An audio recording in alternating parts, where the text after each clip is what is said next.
Update news. या दोनही चौकांवर मोठ्या प्रमाणात वाहनांची वर्दळ असल्याने वारंवार वाहतूक कोंडी होत होती। नागरिकांच्या सुरक्षिततेच्या दृष्टीने या ठिकाणी सिग्नल बसवण्याची गरज ओळखून नगराध्यक्ष ॲडव्होकेट प्रियदर्शनी अशोक उईके यांनी पुढाकार घेत संबंधित विभागाशी समन्वय साधत सिग्नल उभारणीची प्रक्रिया पूर्ण केली।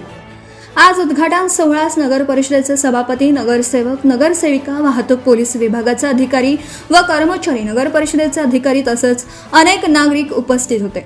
उपस्थित मान्यवरांनी शहराच्या वाहतूक व्यवस्थेला अधिक सक्षम बनवणाऱ्या या उपक्रमाचे स्वागत केले। या सिग्नलमुळे वाहतुकीचे नियमन अधिक प्रभावीपणे होणार असून वाहन चालक व पादचाऱ्यांची सुरक्षितता वाढण्यास मदत होईल। शहराच्या विकासाबरोबरच नागरिकांच्या दैनंदिन समस्यांचे निराकरण करण्यासाठी नगर परिषद कटिबद्ध असून भविष्यातही अशा लोकहिताच्या उपक्रमांना प्राधान्य दिले जाईल असे मत नगराध्यक्ष ॲडव्होकेट प्रियदर्शनी अशोक उईके यांनी यावेळी व्यक्त केले। मुख्य संपादक Syed Mateen. Subscribe now and press the bell icon. Never miss an update.